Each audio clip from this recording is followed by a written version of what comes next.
Tenth का chapter 3 दो चर वाले रैखिक समीकरण के सॉल्यूशन लेकर आ गए हैं। और आपको ये मैं बता दूं कि आपके बुक्स चेंज हो गए हैं, ठीक है, न्यू सिलेबस आ गए हैं, ठीक है। बहुत सारे subject math, science, Hindi, English सारे चीज़ें चेंज हो गए हैं, सब्जेक्ट चेंज हो गया है, बदल गया है, ठीक है, कम ही कर दिया है, ठीक है डियर। तो हम लोग प्रश्नावली 3.1 के सारे क्वेश्चंस हम लोग इस वीडियो में सोल्व करेंगे, ठीक है। यह एक सॉल्यूशन वीडियो है, ठीक है, ताकि ज़्यादा बड़ा नहीं हो वीडियो, और मैं आराम से इसको आपको समझाने वाला हूँ, डेफिनेटली आपको समझ में आ जाएगा, ठीक है। तो चलिए हम लोग स्टार्ट करते हैं।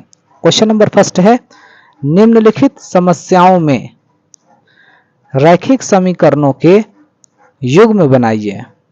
हमें क्या बनाना है? युग्म का मतलब क्या होता है? जोड़ा, जोड़ा बनाना है, और उनके ग्राफीय विधि से हल ज्ञात कीजिए। ग्राफीय विधि से यानी कि ग्राफ हमें इस तरीके से, जो हम लोग ग्राफ बनाते हैं ना, इस तरीके से ग्राफीय विधि से हम लोगों को हल करना पड़ेगा, ठीक है। चलिए, तो क्वेश्चन नंबर फर्स्ट का फर्स्ट है क्वेश्चन, आपसे यहाँ से स्टार्ट हो रहा है क्वेश्चन, ठीक है। कह रहे आपसे कि कक्षा 10, ये 10 है लिखा हुआ, ठीक है, ये x का मतलब 10, कक्षा मतलब क्लास 10 के 10 विद्यार्थियों ने एक गणित की पहली प्रतियोगिता में भाग लिया। कितने विद्यार्थियों ने? 10 विद्यार्थियों ने, ठीक है। यदि लड़कियों की संख्या लड़कों की संख्या से 4 अधिक हो तो प्रतियोगिता में भाग लिए लड़कों और लड़कियों की संख्या ज्ञात कीजिए। सिंपल सा क्वेश्चन है, बहुत आसान है, देख लीजिए। आप मान लीजिए कि टोटल लड़के की संख्या कितनी है? x है, और कुल लड़कियों की संख्या कितनी है? y है, ठीक है। क्योंकि कक्षा 10 कह रहा है, तो कक्षा 10th में लड़के भी होंगे और लड़कियां भी होंगी, लेकिन इन दोनों कितने हैं? 10 हैं विद्यार्थियों ने, ठीक है। कक्षा 10 के 10 विद्यार्थियों ने, तो कक्षा के 10th के 10 विद्यार्थी हैं, जिसमें लड़के भी हैं और लड़कियां भी हैं, ठीक है। तो ये आप इक्वेशन नंबर फर्स्ट हो गया आपका। फिर आपसे इसमें कह रहा है, यदि लड़कियों की संख्या, लड़कियों के लिए क्या लिया है आपने? y लिया है, तो y, तो लड़कियों की संख्या लड़कों की संख्या से 4 अधिक हो तो प्रतियोगिता में भाग लिए लड़कों और लड़कियों की संख्या ज्ञात कीजिए, ठीक है। बहुत आसान सा क्वेश्चन है, देख लीजिए आप मान लीजिए कि कुल लड़के कितने हैं? x है। मान लीजिए कि कुल लड़के कितने हैं? x हैं, और कुल लड़कियां कितने हैं? y हैं, ठीक है। तो कक्षा 10th में लड़के और लड़कियों की संख्या कितनी है? 10 है। ये इक्वेशन नंबर फर्स्ट हो गया, क्लियर। फिर आपसे कह रहा है, यदि लड़कियों की संख्या, तो लड़कियों के लिए आपने y लिया है, तो y इजकल टू, ठीक है, इस तरीके से सोल्व करना है। यदि लड़कियों की संख्या यानी कि y इजकल टू, लड़कियों के लिए y है तो y इजकल टू संख्या लड़कों की संख्या से 4 अधिक है। कितने अधिक हैं भाई? 4 अधिक हैं लड़कों की संख्या से। तो लड़कों के लिए क्या है? x है, तो x प्लस 4, अधिक कह रहा है ना, अधिक के लिए प्लस लगेगा, और फिर 4 कह रहा है, ये 4 है, ये 4 है, 4, तो ये 4, ठीक है। अब ये x बाहर की तरफ है तो प्लस में है, जब ये x अंदर की तरफ आएगा तो माइनस का x हो जाएगा, और ये फिर प्लस का y है, अंदर में है तो साइन दिखाई नहीं दे रहा है, यहाँ साइन दिखाई देगा, प्लस का y इजकल टू में 4। ये इक्वेशन नंबर आपका सेकंड हो गया, क्लियर। अब देख लीजिए आप यहाँ पर x plus y equal to 10 मैं यहाँ लिख लिया हूँ, और ये इक्वेशन नंबर सेकंड है, minus x plus y equal to 4 मैं यहाँ लिख लिया हूँ, ठीक है। आपसे क्वेश्चन में कह रहा था ना युग्म बनाने के लिए, युग्म कह रहा था ना बनाने के लिए, युग्म बनाना है, तो देखिए युग्म बन गया ना, एक बन गया और ये दूसरा बन गया, तो युग्म का मतलब होता है जोड़ा, क्लियर। अब देख लीजिए यहाँ पर आप, तो x plus y equal to 10, तो देखिए अगर आप x की जगह 0 रख दीजिए, यहाँ पर x की जगह 0 रख दीजिए, तो ये तो 0 हो गया, तो y का वैल्यू क्या आ जाएगा? 10, तो x का वैल्यू आपने 0 रखा तो y का वैल्यू 10, ठीक है। अगर आप x की जगह 10 रख देते हो, x की जगह 10, मान लीजिए मैंने चलिए 10 रख दिया यहाँ पर, 10 प्लस वाई इजकल टू 10, तो देख लीजिए y इजकल टू ये 10 हो गया और ये प्लस का 10 है, इक्वल के बाहर जाएगा तो माइनस का 10, तो y इजकल टू क्या आ गया 0। तो x का वैल्यू जब मैंने 10 रखा तो y का वैल्यू क्या आ गया 0। ठीक है, समझ में आ गया। तो ये आपका फर्स्ट इक्वेशन का था और ये है सेकेंड इक्वेशन का। देख लीजिए, x की जगह आप 0 रख दीजिए तो यहाँ 0 ही हो गया, तो y का वैल्यू क्या आ जाएगा 4। क्लियर, समझ में आ गया। अब यहाँ पर देख लीजिए, x की जगह आप क्या रख दीजिए 4 रख दीजिए, सिर्फ 4 रख दीजिए, तो ये माइनस है, ठीक है, तो -4 हो जाएगा। तो फिर y का वैल्यू क्या आ जाएगा बताइए। x की जगह आप -4 रख दीजिए, x की जगह आप -4 रख दीजिए, तो क्या हो जाएगा y का वैल्यू 0 हो जाएगा। ये x है ना, -4 रख दीजिए तो माइनस ये वाला साइन और फिर माइनस का 4 रख दीजिए, प्लस y इजकल टू 4। अब यहाँ देख लीजिए आप, y इजकल टू ये 4 हो गया और ये माइनस माइनस तो प्लस हो गए, तो ये इक्वल के बाहर जाएगा तो ये माइनस का 4 हो जाएगा, तो y इजकल टू 0 आ गया। तो x का वैल्यू आपने -4 रखा था तो y का वैल्यू क्या आ गया जी 0 आ गया। क्लियर, यहाँ तक आपको समझ में आ गया। अब यहाँ पर देख लीजिए आपको क्या करना होगा। ये आपका ग्राफ मैंने वो बॉक्स फिल कर दिया, बस 2 ही काफ़ी हैं, 2 ही काफ़ी हैं, ठीक है, क्योंकि 2 ही पॉइंट आपको क्या करेगा, या फिर 2 ही ये 2 ही से आपका क्या बन जाएगा, एक लाइन बन जाता है। ठीक है, तो ये देख लीजिए, ये ग्राफ है, ये आपका y हो गया और ये आपका x हो गया। आपको पता ही होगा ये x होता है और ये x डैश और ये y है और ये y डैश है, सिंपल सा। तो x की जगह कह रहा है 0, तो x कहाँ आएगा 0, 0 x यहाँ आएगा, तो y का वैल्यू क्या है 10, तो y का मतलब 10 है, प्लस में है, यानी कि ऊपर की तरफ जाएगा। मान लीजिए कि ये 10 है, ग्राफ पर आप बनाइएगा, बहुत अच्छे तरीके से समझ में आ जाएगा। क्लियर। अब देख लीजिए फिर x का वैल्यू 10, तो मान लीजिए x हमारा 10 यहाँ है, ये x है ना भाई, तो x का 10 यहाँ है, प्लस का है, तो ठीक है। और फिर y का वैल्यू क्या है 0, यानी कि 0 का मतलब यहाँ है, तो आपका ये पॉइंट मिला और ये पॉइंट मिला, तो इन 2 पॉइंटों से एक लाइन मैंने खींच लिया। ठीक है, आप चाहो तो इस लाइन का इक्वेशन भी लिख सकते हो, जो क्या है x plus y equal to 10, लिख देता हूँ मैं, x plus y equal to 10। Clear, समझ में आ गया, आपको पता चल गया। ये आप याद रखिएगा, ये पॉजिटिव होता है, ठीक है, और ये होता है निगेटिव। क्लियर, ये ऊपर वाला होगा पॉजिटिव और नीचे वाला होगा निगेटिव। ठीक है, अब इसमें आ जाइए, x का वैल्यू 0, तो x का वैल्यू 0 यहाँ, तो y का वैल्यू 4, तो y का वैल्यू 4 का मतलब ऊपर तक चले जाइए, तो ये 5 है, तो ये 4 का मतलब यहाँ आएगा। ठीक है, फिर x का वैल्यू -4, -4 का मतलब इस तरफ माइनस आते हैं, तो मान लीजिए कि ये -4 है, तो y का वैल्यू क्या आ गया 0, 0 का मतलब यहाँ, तो आपको ये पॉइंट मिला और ये पॉइंट मिला। तो इन जो पॉइंटों को जब आप ये कीजिएगा, क्रॉस कीजिएगा, लाइन सीधा खींचिएगा बिल्कुल, तो आपको यहाँ एक पॉइंट मिलेगा। ठीक है, और इस पॉइंट का क्या मिलेगा, पॉइंट 3 और 7, यानी कि x का वैल्यू 3 आएगा यहाँ और y रहेगा 7 यहाँ। ठीक है, तो इसका मतलब क्या हुआ कि कह रहा था ना आपसे क्वेश्चन में, लड़कों और लड़कियों की संख्या ज्ञात कीजिए। ठीक है, तो जहां ये इंटरसेक्ट कर रहा है ये लाइन, तो इस वाले को बोलेंगे x और इस वाले को बोलेंगे y। ठीक है, तो आपने x को क्या लेट किया था, x को आपने लेट किया था लड़के, तो लड़के की संख्या कितनी है 3, और y को आपने क्या लेट किया था लड़की, तो लड़कियों की संख्या कितनी है 7। समझ में आया।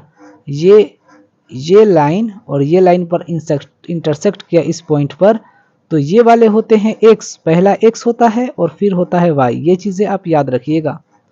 ठीक है, तो x का मतलब लड़के की संख्या कितनी है 3 और लड़कियों की संख्या कितनी है 7, बस हो गया। प्राप्त रेखाएं बिंदु 3, 7 पर प्रतिच्छेद करती है। 3 और 7 पर ही प्रतिच्छेद करता है, ये मुझे मिल गया पॉइंट। x का वैल्यू 3 और y का वैल्यू 7, यानी कि x यानी कि यहाँ 3 होगा नंबर और यहाँ 7 होगा नंबर, ये 5 है, ये 5 है, तो ये 7 है, यहाँ होगा। ठीक है, प्रतिच्छेद करती है, अतः इसका हम x इजकल टू 3 और y इजकल टू 7 होगा। यानी कि लड़के की संख्या कितने होंगे 3 और लड़कियों की संख्या कितने होंगे 7। क्लियर। फर्स्ट का सेकंड क्वेश्चन कह रहा है इसमें कि 5 पेंसिल तथा 7 कलमों का मूल्य कुल मूल्य 50 रुपए है। ठीक है, पेंसिल और कलम की बात हो रहा है तो मान लीजिए कि पेंसिल का मूल्य कितना है 100 रुपए है, 100 रुपए है, और कलम की बात हो रहा है तो मान लीजिए कि कलम का मूल्य कितना है y रुपए है। इस तरीके से आपको एग्जाम में लिखना होगा। ठीक है, जब अच्छे नंबर मिलेंगे। ठीक है, फिर आपसे कह रहा है 5 पेंसिल तो 5x तथा के लिए प्लस 7 कलमें 7 कलमों यानी कि 7y और मूल्य कितना है कुल मूल्य 50 तो 50। ये इक्वेशन नंबर फर्स्ट हो गया। ठीक है, फिर यहाँ पर देख लीजिए जबकि 7 पेंसिल तो 7 पेंसिल के लिए 7x तथा के लिए प्लस और 5 कलमों तो 5y कलम के लिए y है तो 5y इजकल टू कितने हैं 46 है कुल। तो ये इक्वेशन नंबर सेकंड हो गया। ठीक है, अब इक्वेशन नंबर फर्स्ट का ये मैं बनाया हूँ बॉक्स और ये इक्वेशन नंबर सेकंड का बनाया हूँ। मैं 2 ही बॉक्स लेकर चला हूँ। ठीक है, क्योंकि एक लाइन के लिए आपको 2 ही पॉइंट चाहिए। ठीक है, समझ में आ गया डियर। तो यहाँ पर देख लीजिए अब आप x की जगह आप यहाँ पर 3 रख दीजिए तो 3 5 जा 15 तो इक्वल के बाहर जाएगा ये तो 50 में से 15 घटाइएगा तो कितने बचेंगे 35 यानी कि 7y इजकल टू 35 तो 7 × 5 = 35 तो y का वैल्यू क्या आ गया 5। तो x का वैल्यू रखिएगा आप यहाँ पर 3 तो y का वैल्यू आ जाएगा 5 और x का वैल्यू अगर आप रखिएगा यहाँ पर 10 5 × 50 तो y का वैल्यू क्या आ जाएगा 0। ठीक है, ये याद रखिएगा। और ये सेकंड क्वेश्चन इक्वेशन के लिए है ये बॉक्स। देख लीजिए x की जगह मैं क्या रखा हूँ 3, यहाँ पर 3 रखिए तो y का वैल्यू क्या आ जाएगा 5 आ जाएगा डेफिनेटली। और x की जगह आप 8 रखिए, यहाँ पर 8 रखिए तो 8 × 7 = 56 इक्वल के बाहर जाएगा तो माइनस का 56 यानी कि माइनस का 10 और 5 × 2 = 10 यानी कि y का वैल्यू क्या आ जाएगा माइनस का 2 आ जाएगा। ठीक है, अब यहाँ पर देख लीजिए एक पेंसिल का मूल्य 3 रुपए और एक कलम का मूल्य 5 रुपए आया है तो यही इसका आंसर है। तो देख लीजिए x का वैल्यू 3 तो x मान लीजिए ये x है ना ये पूरा तो 3 का मतलब ये तो y का वैल्यू 5, x का वैल्यू 3 तो ऊपर जाइए और y का वैल्यू 5 ये हो गया। x का वैल्यू 3 और y का वैल्यू 5 तो ये वाला पॉइंट मिला तो 3 5। x का वैल्यू 10 तो y का वैल्यू 0 तो x का वैल्यू 10 कहाँ है ये है तो y का वैल्यू 0 यानी कि यहाँ ही आ जाएगा। ठीक है, यानी कि आपको ये पॉइंट और ये पॉइंट मिला तो एक ये लाइन खींच लीजिए। क्लियर, एक लाइन आपने खींच लिया। अगर आप चाहते हो कि इस लाइन का इक्वेशन भी दे दिया जाए जिससे अच्छा नंबर मिले तो आप लिख सकते हो 5x + 7y = 50। ठीक है, समझ में आया। अब इस वाले इक्वेशन के लिए देख लीजिए x का वैल्यू 3 रखिए, x का वैल्यू 3 का मतलब यहाँ तो y का वैल्यू 5 यानी कि इसी पॉइंट पर आ गया। अब x का वैल्यू 8 रखा आपने यहाँ तो y का वैल्यू क्या आ जाएगा -2। -2 का मतलब कहाँ आ जाएगा डियर नीचे की तरफ तो ये 2 है तो माइनस का 2 यानी कि यहाँ आ जाएगा। देख रहे हैं इसके सामने है ना ये -2 का मतलब नीचे निगेटिव जाते हैं, इस तरफ निगेटिव जाएंगे और इस तरफ निगेटिव जाएंगे, इस तरफ पॉजिटिव जाएंगे इस तरफ पॉजिटिव जाएंगे। ठीक है, तो ये नीचे आ गया -2 तो 8 x का वैल्यू है 8 और y का वैल्यू है -2। तो अब आपको कहाँ पॉइंट मिला एक ये पॉइंट मिला। ठीक है, ये x का वैल्यू 8 और y का वैल्यू -2 ये वाला पॉइंट मिला तो इस पॉइंट को खींच लीजिए तो ये लाइन यहाँ से और यहाँ से इंटरसेक्ट कर रहा है ना 3 5 पर ही तो इंटरसेक्ट कर रहा है, इसीलिए ये आपका x हो जाएगा और ये हो जाएगा आपका y। तो आपने x माला था ना पेंसिल के लिए तो पेंसिल का मूल्य कितना हो जाएगा 3 रुपए और कलम का मूल्य कितना हो जाएगा 5 रुपए। ठीक है, तो आई होप ये आपको समझ में आ गया होगा। क्वेश्चन नंबर सेकंड में आपसे कह रहा है अनुपात a1/a2 b1/b2 c1/c2 की तुलना कर ज्ञात कीजिए कि निम्नलिखित समीकरण युग्म द्वारा निरूपित कीजिए। निरूपित रेखाएं एक बिंदु पर प्रतिच्छेद करती हैं और कहती है कि कह रहा है दूसरा कि समानांतर करती है या फिर संपाती है। प्रतिच्छेद का मतलब ये हो गया, समानांतर का मतलब हो गया ये, और संपाती का मतलब हो गया एक ही रेखा पर एक और रेखा। ये एक रेखा है, इसी रेखा पर एक और रेखा का हो जाना संपाती कहलाता है। ठीक है, तो इस तीनों का मतलब मैंने आपको बता दिया। क्लियर।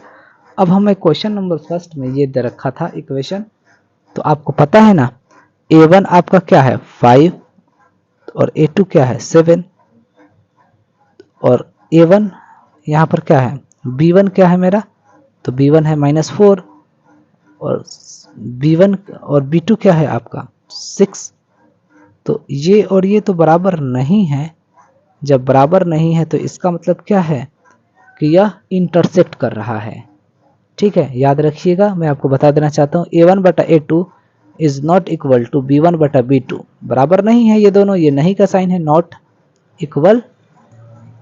तो इसका मतलब ये हुआ कि जो इक्वेशन है फर्स्ट और सेकेंड एक ही बिंदु पर प्रतिच्छेद करते हैं। ठीक है, एक ही बिंदु पर क्या करते हैं, प्रतिच्छेद करते हैं।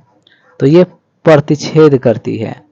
ठीक है, युग्म द्वारा निरूपित रेखाएं, ये युग्म द्वारा निरूपित रेखाएं एक बिंदु पर प्रतिच्छेद करती है, तो ये प्रतिच्छेद करती है। समझ में आ गया आपको।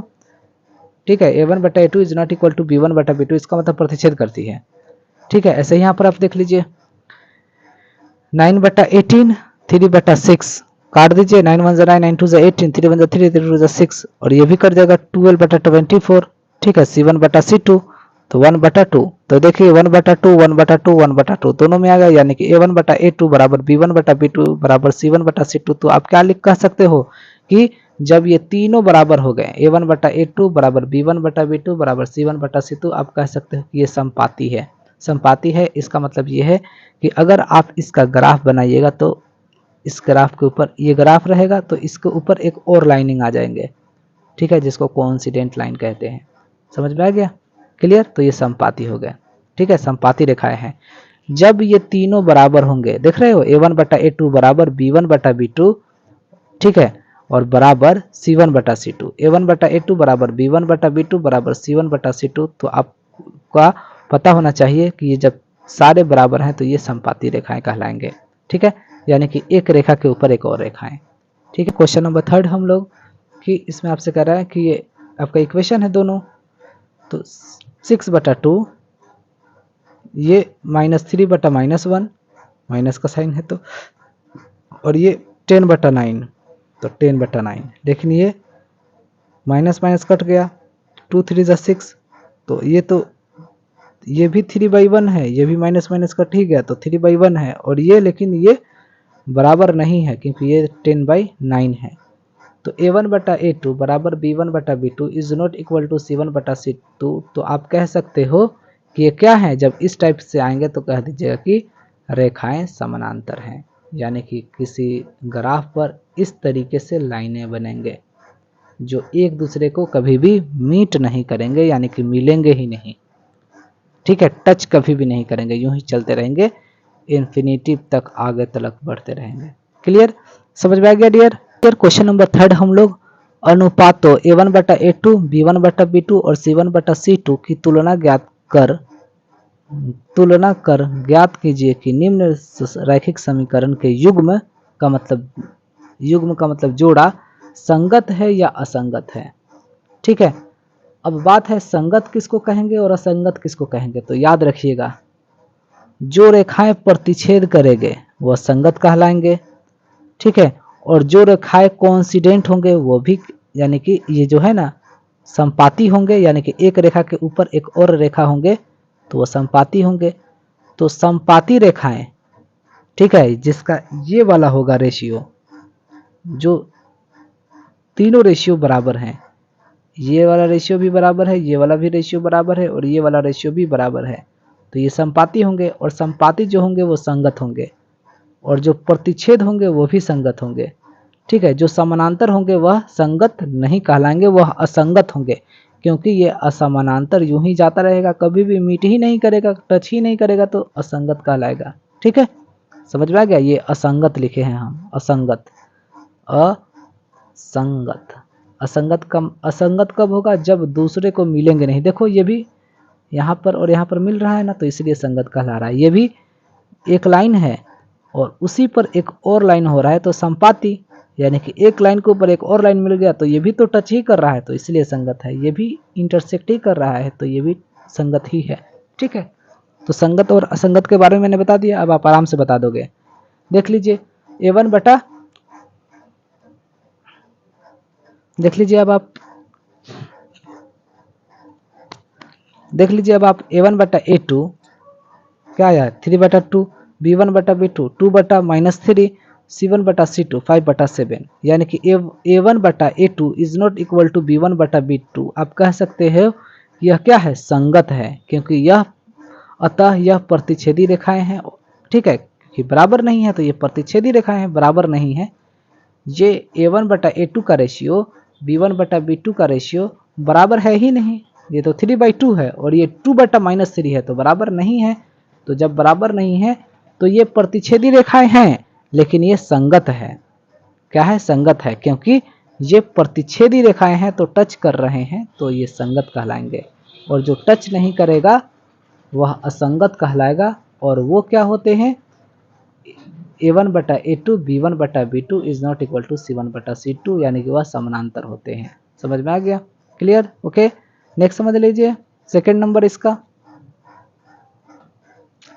सेकंड नंबर क्या है? A1 बटा A2 B1 बटा B2 is not equal to C1 बटा C2। देख रहे हो, A1 बटा A2 is equal to B1 बटा B2। ये दोनों देखो माइनस माइनस से कट गया, 3 1 3 3 2 6, 2 1 2 2 2 4, तो 1/2 ये भी आ गया, 1/2 ये भी आ गया, लेकिन ये बराबर नहीं है क्योंकि ये 8/9 है।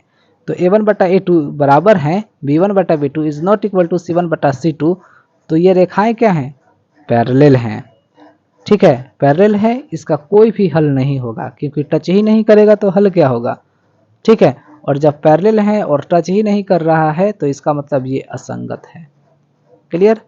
समझ? ये देख लीजिए A1 बटा A2, ठीक है, और ये फर्स्ट इक्वेशन है आपका और ये सेकंड इक्वेशन का है। तो फर्स्ट इक्वेशन का 3/2 और ये 9, तो नीचे भी बनाएंगे, तो यानी कि 3/2 इंटू का साइन देंगे, ये नीचे वाला ऊपर चला जाएगा और ये आ जाएगा यहाँ, तो 3 3 जा 9, यानी कि 1/6 आ गया ये। और इक्वेशन नंबर 2 1 बटा -6, यानी कि बराबर नहीं है। ठीक है, और C1 बटा C2 का रेशियो 1/2 है, ये 1/6 है, यानी क्या है? A बटा B is not equal to B1, वो A1 बटा A2 is not equal to B1 बटा B2। जब ये इस तरीके से है 1/6 है और ये क्या है? 1 बटा -6 है, तो ये बराबर नहीं है। जब A1 बटा A2 बराबर नहीं है B1 बटा B2 के, तो ये क्या होंगे? प्रतिच्छेदी रेखाएं होंगे। ठीक है, प्रतिच्छेदी रेखाएं अतः संगत हैं। प्रतिच्छेदी रेखाएं हैं मतलब संगत हैं। 5 बटा -10 -3 बटा 6 और ये 11 बटा -22, यानी कि -1/2 -1/2 -1/2, यानी कि A1 बटा A2 इजकल टू B1 बटा B2 इजकल टू C1 बटा C2, यानी कि इन तीनों का रेशियोज बराबर है। और जब बराबर है तो रेखाएं क्या होंगे? संपाती हैं, संपाती रेखाएं हैं, यानी कि एक रेखा के ऊपर एक और रेखाएं हैं। ठीक है, और इसको आप संपाती रेखाएं को आश्रित भी बोल सकते हैं। आश्रित का मतलब संगत, डेफिनेटली संगत होंगे। ठीक है, संगत होंगे ना, ये एक रेखा के ऊपर एक और रेखा है तो संगत होंगे। क्लियर? समझ में आ गया? 5 नंबर समझते हैं हम लोग इसको। 5 नंबर देख लिया जाए, A1 बटा A2, ठीक है, और ये B1 बटा B2, ठीक है, कितना? A1 बटा A2, तो इसको काटिए 4/3 इंटू ये 1 ऊपर, ये 2 आ जाएगा यहाँ, 2 2 4, 2/3, B1 बटा B2 2/3 आ गया, C1 बटा C2 भी 2/3, यानी कि तीनों रेशियो, ये भी 2/3, ये भी 2/3, ये भी, और फिर सॉरी ये भी 2/3, यानी कि A1 बटा A2 2/3, B1 बटा B2 2/3, C1 बटा C2 2/3, यानी कि A1 बटा A2 बराबर B1 बटा B2 बराबर C1 बटा C2, यानी कि तीनों रेशियोज क्या हैं? बराबर हैं, तो संपाती रेखाएं हैं। तीनों रेशियोज बराबर होंगे, समझिए कि संपाती रेखाएं होंगे, यानी कि आश्रित होंगे, यानी कि संगत हैं। क्लियर, संगत हैं। इस तरीके से आपको लिखना होगा एग्जामिनेशन हॉल में। क्लियर।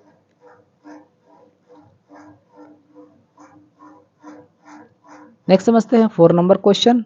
निम्न रैखिक समीकरणों के युग्मों में से युग्म संगत असंगत हैं, यदि संगत हैं तो ग्राफीय विधि से हल कीजिए। ठीक है, संगत अगर हैं तो ग्राफीय विधि से हल कीजिए, और असंगत है तो हल ही नहीं करना है, कि असंगत को हल ही नहीं कर सकते हैं। ठीक है, क्योंकि वो क्या होंगे, कोइंसिडेंट होंगे असंगत होंगे तो। ठीक है, क्योंकि वो पैरेलल होते हैं, असंगत होंगे यानी कि पैरेलल होंगे, टच ही नहीं करेंगे तो उसका ग्राफ क्या बनेगा। ठीक है, समझ में आ गया। ठीक है डियर, तो चलिए ये क्वेश्चन नंबर ये फर्स्ट है और ये क्वेश्चन नंबर सेकंड है। 4 का फर्स्ट नंबर क्वेश्चन है ये। x का वैल्यू 0 तो y का वैल्यू आ जाएगा 5, और x का वैल्यू रखिएगा 5 तो y का वैल्यू हो जाएगा सीधा 0। तो ये क्वेश्चन नंबर ये फर्स्ट का था, और ये सेकंड का है, देख लीजिए इस ये वाला बॉक्स। x का वैल्यू रख दीजिए 5, 5 टू द 10 तो y का वैल्यू आ जाएगा सीधा 0। ठीक है, और x का वैल्यू रख दीजिए 2 तो 2 टू द 4 तो इक्वल के बाहर जाएगा तो 6, 2 3 ज़ा 6, y का वैल्यू 3, यानी कि x का वैल्यू 2 रखा और y तो y का वैल्यू क्या आ गया, 3 आ गया। ठीक है, अब बस आप ग्राफ बना दीजिए। अब देख लीजिए ग्राफ में कैसे बनाया हूँ।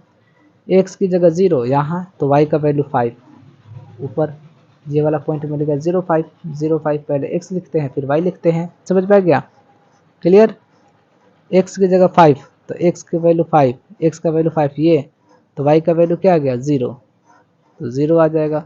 x का वैल्यू आप 5 रखिए तो y का वैल्यू 0 भी 0 आ जाएगा। ठीक है, अब आपको क्या करना होगा, तो यहाँ पर देख लीजिए ये पॉइंट मिलेगा, दोनों को मिला दीजिए। ठीक है, अब इक्वेशन नंबर सेकंड में देख लीजिए, x का वैल्यू 5 रखिए, x का वैल्यू 5 ये, तो y का वैल्यू क्या आ गया 0 ये, यानी कि ये वाला पॉइंट। x का वैल्यू 2 तो x का वैल्यू 2 मान लीजिए ये है, तो y का वैल्यू 3 यानी कि ये आ गया, यानी कि इस वाले लाइन पर आ गए। ठीक है, इस वाले लाइन पर आ गया, एक तो इस वाले लाइन पर आ गया, इस वाले लाइन पर आ गया, क्योंकि ये ऊपर की तरफ जाएगा और यहाँ जाएगा तो ये वाला पॉइंट मिल गया और ये वाला पॉइंट मिल गया, यानी कि ये एक के ऊपर एक लाइन ये हो रहे हैं, इस पर 2 लाइनें हैं, तो इसका मतलब समपाती है। ठीक है, ठीक है, समपाती है, और जब समपाती है तो यह संगत है। यहाँ पर कुछ नहीं है तो 1/3, यहाँ पर -1/-3, और यहाँ पर 8/16, तो ये सबको काटिएगा तो ये 1/3 मिलेगा, ये भी 1/3, ये लेकिन 1/2, यानी कि A1/A2 बराबर है B1/B2 is not equal to C1/C2, यानी कि ये असंगत है। और संगत, और जब ये असंगत हैं तो ये क्या है, तो इसका मतलब ये है कि इसका हमें ग्राफीय विधि से हल नहीं करना है, क्योंकि ये तो पैरेलल होंगे। ठीक है, समानांतर रेखाएं होंगे। असंगत का मतलब समानांतर रेखाएं का मतलब इस तरीके से होंगे रेखाएं। ठीक है, समझ में आ गया डियर। ओके, नेक्स्ट समझते हैं थर्ड नंबर क्वेश्चन 4 का थर्ड। ये 2 इक्वेशन गिवन है तो 2/4 लिख दीजिए यहाँ पर 1/-2, यानी कि ये माइनस का साइन लिख दिया, माइनस ये वाला माइनस -1/2, और फिर -6/-4 काटिएगा तो देख लीजिए ये 1/2 आ गया, ये -1/2 है, और ये माइनस माइनस कट जाएगा तो 2 3 ज़ा 6, 2 2 ज़ा 4, ये 3/2, यानी कि A1/A2 बराबर नहीं है B1/B2, क्योंकि ये 1/2 है और ये -1/2 है, तो ये बराबर नहीं है, तो ये संगत है। और जब संगत है तो आपको पता ही है। ठीक है, तो इसके जो ग्राफ होंगे वो कैसे होंगे, इंटरसेक्टिंग होंगे ग्राफ। ठीक है, संगत होंगे तो उसका ग्राफ क्या होगा, इंटरसेक्ट करेगा। क्लियर, अब इंटरसेक्ट करेगा, समझ में आ गया डियर। नेक्स्ट समझते हैं। अब जब इंटरसेक्ट जब करेगा तो देख लीजिए यहाँ पर 2x + y = 6 4x - y इतना आ गया है ना। फिर तो अब देख लीजिए ये इक्वेशन नंबर फर्स्ट का हो गया और ये इक्वेशन नंबर सेकंड का हो गया। ठीक है, x का वैल्यू 0 रखिए तो y का वैल्यू आ जाएगा 6। ठीक है, x का वैल्यू रखिए 3 तो y का वैल्यू आ जाएगा 0। ठीक है, इस तरीके से आप ग्राफ आराम से बना लीजिएगा, बहुत ही आसान है ये ग्राफ। ठीक है, बहुत आराम से। नेक्स्ट समझ लीजिए, ये वाला क्वेश्चन बहुत आसान है, आप देख सकते हैं यहाँ पर। ठीक है, 2/4 -2/4 फिर -2/5, ये कट जाएगा, 1/2 बराबर 1/2 इज नॉट इक्वल टू 2/5, यानी A1/A2 बराबर है B1/B2 is not equal to C1/C2, यानी कि ये जो बन रहा है इसका कोई हल नहीं होगा, क्योंकि ये पैरेलल है, टच ही नहीं करेगा तो पैरेलल तो हल होगा ही नहीं, तो ये असंगत है, और जो असंगत होता है उसका ग्राफीय विधि से नहीं बनाना है। एक आयताकार बाग जिसकी लंबाई चौड़ाई से 4 मीटर अधिक है, जिसकी लंबाई जो है चौड़ाई से 4 मीटर अधिक है। तो लंबाई अगर मान लीजिए जिसकी लंबाई चौड़ाई से 4 मीटर अधिक है, मान लीजिए चौड़ाई x है तो लंबाई क्या होगा x प्लस 4, यही तो होगा। तो आपको पता है कि इसमें परिमाप का क्या फॉर्मूला होता है 2 इंटू एल प्लस बी। तो अर्ध परिमाप कितना दे रखा है आपका 36 मीटर कह रहा है ना। अर्ध परिमाप 36 मीटर है तो बाग की विमाएँ ज्ञात कीजिए, यानी कि लंबाई और चौड़ाई ज्ञात करना है। विमाएँ का मतलब लंबाई चौड़ाई, ठीक है। तो यहाँ पर परिमाप का formula 2 into L plus B होता है। अर्ध परिमाप 36 दे ही रखा है, तो अर्ध परिमाप का फॉर्मूला क्या होगा देख लीजिए, मैं पहले बता दूं। तो अर्ध परिमाप का फॉर्मूला होगा, ये तो 2 हो गया इंटू एल प्लस बी और ये बट्टा ये 2 हो जाएगा। अर्ध का मतलब 1/2, तो ये ऊपर 1 और ये नीचे 2, और ये परिमाप का formula 2 into L plus B. ठीक है, आप समझ रहे हो ना। अर्ध परिमाप का मतलब आधा, परिमाप का फॉर्मूला तो क्या होता है 2 इंटू एल प्लस बी, लेकिन अर्ध का मतलब आधा का मतलब 1/2, तो 1 यहाँ पर दिखाई नहीं दे रहा है तो ये 2 से कट गया। तो एल प्लस बी, तो एल का वैल्यू कितना है आपका x प्लस 4, ठीक है। और b का वैल्यू क्या है, तो b का वैल्यू है आपका ये देख रहे एल प्लस बी। तो एल आपका क्या है एल यानी कि x प्लस 4, ये x प्लस 4 ये 4 मान लीजिए है 4 है। तो देख लीजिए ये l क्या है आपका, ये l है ना, तो x प्लस 4 और b क्या है आपका 4 है, x है, दोनों को जोड़िएगा तो 2x और ये 4 माइनस में चला जाएगा, ठीक है डियर। तो अब देख लीजिए 2x इजकल टू क्या आ जाएगा 32, तो डिवाइड दीजिएगा तो 16। अब 16 जब x आ गया तो लंबाई कितना हो गया आपका, सॉरी चौड़ाई कितना हो गया 16 मीटर, तो लंबाई कितना होगा, तो ये आपका लंबाई है तो 16 और प्लस 4, तो x प्लस 4 यानी कि x का वैल्यू 16 आया है, तो और 4 तो 20 मीटर हो गया, ठीक है।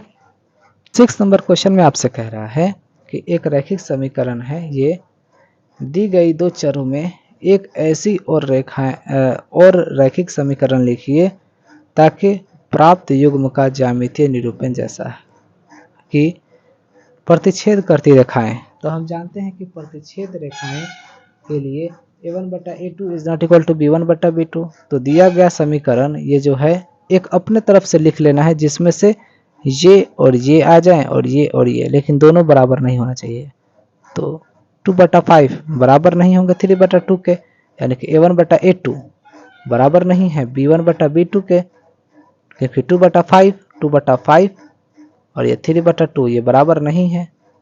तो यही इसका एक अलग से ये लिखना होता है आपको, बस 2/2 ये एक इक्वेशन गिवन ही है आपके बुक में, आपको ऐसा लिखना है कि ये दोनों रेशियोज बराबर नहीं हो, यानी कि ये 2 लिख दो तो यहाँ 5 और यहाँ 3 है, ठीक है। तो यहाँ पर लिख दो कोई भी नंबर लिख दो, लेकिन 2/5 ये है तो ये भी 2/5 नहीं होना चाहिए, कुछ भी लिख सकते हो, इन्फिनिटिव इसके इक्वेशंस होंगे, ठीक है। समझ में गया डियर। और दूसरा नंबर में देख लीजिए, इसी का कह रहा है आपसे ये समानांतर, दूसरा कह रहा है क्या, दूसरा क्वेश्चन में कि समानांतर रेखाएं हो, समानांतर रेखाएं हो। तो हम जानते हैं कि समानांतर रेखाएं के लिए a1/a2 बराबर b1/b2 is not equal to c1/c2। तो एक इक्वेशन तो गिवन ही है, लेकिन ये दूसरा इक्वेशन खुद से लगा दीजिए। 2/4 सही है यानी कि 1/2 आ गया, 3/6 यानी कि 3/3 1/2 आ जाएगा, लेकिन ये -8/-9 ये बराबर नहीं होगा, यानी कि a1/a2 बराबर b1/b2 is not equal to c1/c2। तो ये रेखाएं क्या है, समानांतर रेखाएं होंगे। समझ में आ गया डियर, क्लियर, ओके। ये समानांतर रेखाएं होंगे, ठीक है। जब a1/a2 बराबर है b1/b2 बराबर नहीं है c1/c2 तो समानांतर रेखाएं हैं, ठीक है। ये याद रखिएगा चीजें। नेक्स्ट समझते हैं 3rd नंबर क्वेश्चन। आपसे कह रहा है समपाती रेखाएं हैं। समपाती रेखाएं का मतलब होता है एक रेखा के ऊपर एक और रेखाएं हो। समझ में आ गया डियर। तो हम जानते हैं कि समपाती रेखाएं के लिए a1 बटा a2 बराबर b1 बटा b2 बराबर c1 बटा c2। तो ये एक इक्वेशन गिवन है। तो सारे रेशियो जब बराबर करना है तो कोई भी नंबर लिख दो। यहाँ पर 6 लिख दिए तो 1/3 आ जाएगा, यहाँ 3 है तो यहाँ पर 9 लिख दो, यहाँ पर 8 है तो 24 लिख दो। 2 3 जा 6, 3 3 जा 9, 8 3 जा 24। 3 टाइम्स में मैंने कर दिया, 4 टाइम्स कर दो, 5 टाइम्स कर दो, कुछ भी कर दो, ये आपको चेंज करना होता है। ठीक है, तो देख लीजिए 1/3 1/3 1/3 1/2 is equal to b1 a1 बटा a2 बराबर b1 बटा b2 बराबर c1 बटा c2। तो आप क्या कह सकते हैं कि रेखाएं क्या है, समपाती है। ठीक है, यानी कि एक के ऊपर एक रेखाएं हैं। क्लियर। 7वें नंबर क्वेश्चन बहुत ही आसान है, देख लीजिए।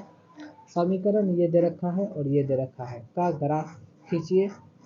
एक्स अक्ष और इन रेखाओं से बने त्रिभुज के शीर्षों के निर्देशांक ज्ञात कीजिए और त्रिभुजाकार पटल को छायांकित कीजिए, यानी कि उस भाग को भी पेंट करना है।